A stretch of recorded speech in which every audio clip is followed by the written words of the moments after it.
ಇದು ಔಪಚಾರಿಕವಾಗಿ ನಾನು ಚಾರ್ಜ್ ತೊಗೊಂಡ ನಂತರ ಭೇಟಿ ಕೊಟ್ಟಿದ್ದೇನೆ. ಯಾಕಂದರೆ ನಾನು 11ನೇ ತಾರೀಕು ಚಾರ್ಜ್ ತೊಗೊಂಡಿದ್ದೇನೆ.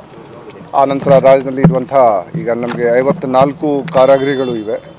ಸೊ ಎಲ್ಲ ಕಾರಾಗೃಹಗಳು ಸನೆ ನೋಡಬೇಕಾಗತ್ತೆ.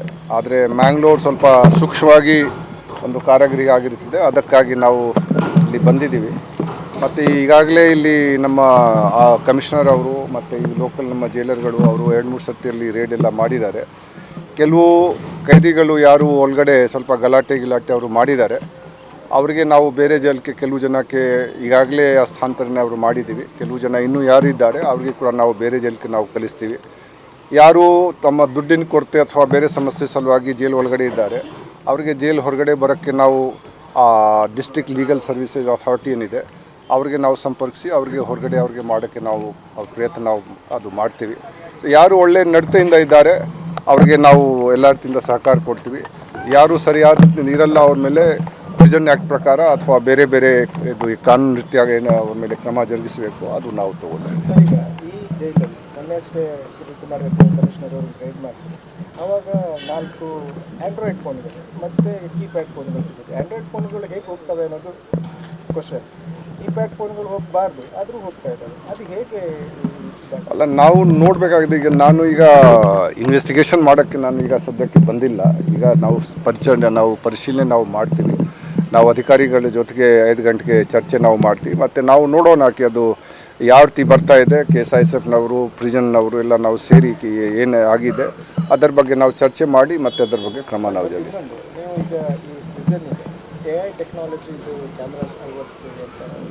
ನಾವು ಟ್ರಯಲ್ ಬೇಸಿಸ್ ಮೇಲೆ ಮಾಡ್ತಾ ಇದ್ವಿ. ಈಗ ಇಂಟ್ರೂಷನ್ ಡಿಟೆಕ್ಷನ್ ಟೆಕ್ನಾಲಜಿ ಏನಿದೆ ಟ್ರಯಲ್ ಬೇಸಿಸ್ ಮೇಲೆ ನಾವು ಮಾಡ್ತಾ ಇದ್ವಿ. ಎಷ್ಟು ಮಟ್ಟಕ್ಕೆ ಅದು ಪರಿಣಾಮಕಾರಿ ಆಗತ್ತೆ ಅದರ ಪ್ರಕಾರ ನಾವು ಅಳವಡಿಕೆ ನಾವು ಮಾಡ್ತೀವಿ. ಸೊ ಈಗ ಅದು ಕೆಲವು ಪ್ರಿಸನ್ನಲ್ಲಿ ನಾವು ಟ್ರಯಲ್ ಮಾಡಿದ್ವಿ.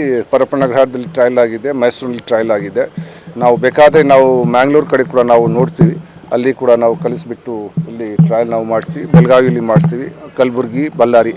ಆ ನಂತರ ತೀರ್ಮಾನ ನಾವು ತೊಗೊಳ್ತೀವಿ ಅಳವಡಿಕೆ ಮಾಡಬೇಕು. ಯಾಕೆಂದ್ರೆ ಸುಮ್ಮನೆ ನಾವು ಅಳವಡಿಕೆ ಮಾಡೋದು ಸರಿಯಾಗಲ್ಲ. ಆದರೆ ಸದ್ಯಕ್ಕೆ ಪರಪ್ಪನಗರದಲ್ಲಿ ಈಗಾಗಲೇ ಒಂದು ಅಳವಡಿಕೆ ಆಗಿದೆ AI ಬೇಸ್ಡ್ ಇಂಟ್ರೂಷನ್ ಡಿಟೆಕ್ಷನ್ ಸಿಸ್ಟಮ್ದು. ಇನ್ನೂ ಪರಿಣಾಮಕಾರಿ ರೀತಿಯಲ್ಲಿ ಆ ಸಿಸ್ಟಮ್ ಕೆಲಸ ಮಾಡಲಿ, ಆ ನಿಟ್ಟಿನಲ್ಲಿ ನಾವು ಕೆಲಸ ಮಾಡ್ತೀವಿ. ಈ ಜೈಲಲ್ಲಿ ಜನರ ಸಂಖ್ಯೆ ತುಂಬ ಇದೆ, ಕೈದಿಗಳು. ಅಂದರೆ ಶಿಫ್ಟ್ ಮಾಡಲಿಕ್ಕೆ ಈಗಾಗಲೇ ಮುಡಿಪು ಅಲ್ಲಿದೆಯೋ ಅದು ಇನ್ನುವರೆಗೂ ವರ್ಕ್ ಮುಗಿಲಿಲ್ಲ. ಅದನ್ನು ನಾವೀಗ ಮುಡಿಪು ಕೂಡ ವಿಸಿಟ್ ನಾವು ಮಾಡ್ತಾ ಇದ್ವಿ. ಸ್ವಲ್ಪ ಅಲ್ಲಿ ಕೆಲಸ ಇನ್ನೂ ಪೂರ್ಣಗೊಳಿಸಲಿಲ್ಲ, ಇನ್ನೂ ಸ್ವಲ್ಪ ಕೆಲಸ ಆಗಬೇಕಾಗತ್ತೆ. ಅದರ ಸಲುವಾಗಿ ನಾವು ನಮ್ಮ ಮಾನ್ಯ ಗೃಹ ಸಚಿವರಿಗೆ ಭೇಟಿ ಮಾಡಿ ಅವರಿಗೆ ನಾವು ರಿಕ್ವೆಸ್ಟ್ ನಾವು ಮಾಡ್ತೀವಿ ಆದಷ್ಟು ಬೇಗನೆ ಇದು ಮಾಡಬೇಕು. ಮತ್ತು ಇಲ್ಲಿ ಯಾರು ಜನಪ್ರತಿನಿಧಿದ್ದಾರೆ ಅವ್ರಿಗೆ ನಾವು ಕೇಳ್ಕೊಳ್ತೀವಿ ಅವರು ಕೂಡ ಸ್ವಲ್ಪ ಇದರ ಬಗ್ಗೆ ಪುಷ್ ಮಾಡಬೇಕು. ಯಾಕೆಂದರೆ ಬೇರೆ ಸಾರ್ವಜನಿಕರಿಗೆ ತೊಂದರೆ ಆಗ್ತಾ ಇದೆ ಇಲ್ಲಿ ಕಾರಾಗೃಹದ ಕಾರಣ. ಸೊ ಎಲ್ಲ ರೀತಿಯಿಂದ ನಾವು ಪ್ರಯತ್ನ ಮಾಡ್ತೀವಿ ಆದಷ್ಟು ಬೇಗನೆ ಆ ಜೈಲಿಂದ ಮುಡಿಪಿದ್ದು ಅದು ಕಂಪ್ಲೀಟ್ ಆಗಲಿ. ಮತ್ತು ಇಲ್ಲಿಂದ ಜೈಲು ಶಿಫ್ಟ್ ಆಗಿದರೆ ಒಂದು ಭದ್ರತೆ ಕೈದಿದು ಭದ್ರತೆ ದೃಷ್ಟಿಯಿಂದ ಕೂಡ ಮತ್ತು ಸಾರ್ವಜನಿಕ ಒಂದು ನೆಮ್ಮದಿ ದೃಷ್ಟಿಯಿಂದ 2 ದೃಷ್ಟಿಯಿಂದ ಒಳ್ಳೆಯ ಆಗುತ್ತೆ.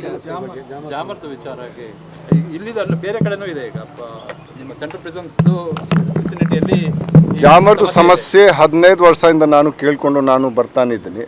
ಅದು ನಾನು ಜಾಯಿಂಟ್ CP ಡೇಜಿಂದ 2009-10 ನಾನು ಅಲ್ಲಿ ಪರಪ್ಪನಗರದಲ್ಲಿ ಈ ಸಮಸ್ಯೆ ಇತ್ತು. ಕಾಲಕ್ಕೆ ಅವರು ರೀಕ್ಯಾಲಿಬ್ರೇಷನ್ ಬೇರೆ ಅವರು ಕ್ರಮ ಜರುಗಿಸಿದ್ದಾರೆ. ಆದರೂ ಕೂಡ ಇನ್ನೂ ಕೆಲವು ಲೋಪದೋಷಗಳು ಜಾಮರ್ ವ್ಯವಸ್ಥೆಯಲ್ಲಿ ಸ್ವಲ್ಪ ಕಂಡು ಬರ್ತಾ ಇದೆ. ನಾವು ಕೂಡ ಈಗ ಮೀಟಿಂಗ್ ತೊಗೊಂಡು ಅದು TCILನವ್ರಿಗೆ, ಅದು ಟೆಲಿಕಮ್ಯುನಿಕೇಷನ್ ಕನ್ಸಲ್ಟೆಂಟ್ ಇಂಡಿಯಾ ಲಿಮಿಟೆಡ್ನವ್ರಿಗೆ, ಮತ್ತು ಡಿಪಾರ್ಟ್ಮೆಂಟ್ ಆಫ್ ಟೆಲಿಕಾಮ್, BSNL ಯಾರ್ಯಾರಿದ್ದಾರೆ ಎಲ್ಲರಿಗೆ ನಾವು ಕರೆದಿದ್ದೀವಿ. ಮತ್ತು ಕೆಲವು ಕಡೆ ಇದು ಟವರ್ ಹಾರ್ಮೋನಿಕ್ಸ್ ಕಾಲ್ ಬ್ಲಾಕಿಂಗ್ ಸಿಸ್ಟಮ್ ಏನಿದೆ ಅದು ಭಾಳ ಪರಿಣಾಮಕಾರಿ ರೀತಿಯಲ್ಲಿ ಅದು ಕೂಡ ಕೆಲಸ ಮಾಡ್ತಾ ಇಲ್ಲ. ಇದರ ಬಗ್ಗೆ ನಾವು ಅವ್ರಿಗೆ ಕಾಲಾವಕಾಶ ನಾವು ಕೊಟ್ಟಿದ್ದೀವಿ, ನಾವು ನೋಡೋಣ. ಆದರೆ ಈಗ ಹೇಳೋಕ್ಕೆ ಆಗಲ್ಲ. ನಾವು ಹೇಳಿದರೆ ಅವರು ಸಮಸ್ಯೆದು ಸಮಗ್ರವಾಗಿ ಪರಿಹಾರ ನಮಗೆ ಕೊಡ್ತಾರೆ, ಅದು ನಮಗೆ ಡೌಟ್ ಇದೆ. ಯಾಕೆಂದ್ರೆ ನಾನು ಮೊದಲೇ ಹೇಳಿದ್ದಕ್ಕೆ 15 ವರ್ಷದಿಂದ ಈ ರೀತಿ ಸಮಸ್ಯೆಗಳು ಈ ರೀತಿ ದೂರುಗಳು ನಾನು ಕೇಳ್ತಾನೇ ಇದ್ದೀನಿ. ಅದಕ್ಕೂ ನಾವು ನೋಡೋಣ ನಾವು ಎಷ್ಟು ಮಟ್ಟಿಗೆ ಅವರು ಮಾಡ್ತಾರೆ. ಮತ್ತು ಅಟ್ಲೀಸ್ಟ್ ಸ್ವಲ್ಪ ಸುಧಾರಣೆ ಆಗಲಿ. ಅಲ್ಲಿ ಆಗಿದ ನಂತರ ಮತ್ತೆ ನಾವು ಮ್ಯಾಂಗ್ಳೂರ್ದು ಕೂಡ ಸಮಸ್ಯೆ ನೋಡೋಕ್ಕೆ ಅವ್ರಿಗೆ ಹೇಳ್ತೀವಿ. TCIL ಅವರಿಗೆ ಅಲ್ಲ, ಅವ್ರಿಗೆ ಕೂಡ ಎಲ್ಲರಿಗೆ ಹೇಳಿದ್ದೀವಿ. ಇಲ್ಲ, ರಾತ್ರಿ ಒಂದು ಮೊಬೈಲ್ ಫೋನ್ ಅವರಿಗೆ ಸಿಕ್ಕಿದೆ. ಅವರು ನಮ್ಮ ಸರನ್ ಬಸಪ್ಪ ಅವರು ತಮ್ಮ ಸ್ಟಾಫ್ ಅವರು ಇದು ಮಾಡಿದರು. ಸೊ ರಾತ್ರಿ ಕೂಡ ಅವರಿಗೆ ಒಂದು ಮೊಬೈಲ್ ಫೋನ್ ಸಿಕ್ಕಿದೆ. ಕಾಲಕ್ಕೆ ಅವರು ಸರ್ಚ್ ಮಾಡ್ತಾ ಇರ್ತಾರೆ. ಮತ್ತು ನಾನು ಈಗಾಗಲೇ ನಮ್ಮ ಪೊಲೀಸ್ ಆಯುಕ್ತ ಅವರು ಅವ್ರದ್ದು ಉಪಾಯುಕ್ತ D C P law and order ಅಥವಾ ಡಿ ಸಿ ಪಿ ಕ್ರೈಮ್ ಅಥವಾ ನಮ್ಮ ಎಸ್ ಪಿ ದಕ್ಷಿಣ ಕನ್ನಡದವರು ಅವರು ಕಾಲಕ್ಕೆ ಬರ್ತಾ ಇರ್ತಾರೆ. ಅವ್ರಿಗೆ ನೋಡ್ತಾರೆ, ಯಾಕೆಂದರೆ ಅವ್ರದ್ದು ಕೈದಿಗಳು ಇವರು. ಅವ್ರಿಗೆ ಸ್ವಲ್ಪ ಕ್ರಿಮಿನಲ್ ಇಂಟೆಲಿಜೆನ್ಸ್ ಕೂಡ ಸಿಗುತ್ತೆ. ಮತ್ತು ಈಗ ನಾವು ಜೈಲ್ ಕಂಟ್ರೋಲ್ ಮಾಡಿದರೆ 60% ಲಾ ಆ್ಯಂಡ್ ಆರ್ಡರ್ ಮತ್ತು ಕ್ರೈಮ್ ಕಂಟ್ರೋಲ್ ಆಗೋದು. ಈ ಹೊರಗಡೆ ಈ 40% ಪ್ರೊಟೆಸ್ಟ್ ಮತ್ತು VIP ಡ್ಯೂಟಿ ಇದು ಎಲ್ಲ ಇರೋದು. ಆದರೆ ಹೆಚ್ಚಾಗಿ ಏನು ಇದಕ್ಕೆಲ್ಲ ದೊಡ್ಡ ಗದ್ದಲೆ ಮಾಡೋರು ಇಲ್ಲಿ ಬರೋರು. ಅದರ್ವೈಸ್ ಬೇಲ್ ಮೇಲೆ ಜಾಮೀನು ಮೇಲೆ ಅವರು ಹೋಗಿರ್ತಾರೆ.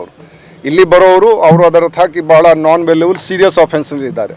ಸೊ ಇಲ್ಲಿ ನಾವು ಅವ್ರಿಗೆ ಕಂಟ್ರೋಲಲ್ಲಿ ಇಟ್ಕೊಂಡ್ರೆ, ಸೊ ಅದಕ್ಕಾಗಿ ಲೋಕಲ್ ಪೊಲೀಸ್, KSISF ಮತ್ತು ಪ್ರಿಸನ್ ಡಿಪಾರ್ಟ್ಮೆಂಟ್ ಎಲ್ಲ ನಾವು ಕೋಆರ್ಡಿನೇಟ್ ಮಾಡಿಕೊಂಡು ಕೆಲಸ ಮಾಡಬೇಕಾಗತ್ತೆ. ಅವರು ಮಾಡ್ತಾ ಇದ್ದಾರೆ ಈಗಾಗಲೇ. ನಾವು ಇನ್ನೂ ಹೆಚ್ಚಿನ ರೀತಿಯಲ್ಲಿ ನಾವು ಮಾಡ್ತೀವಿ. Thank you.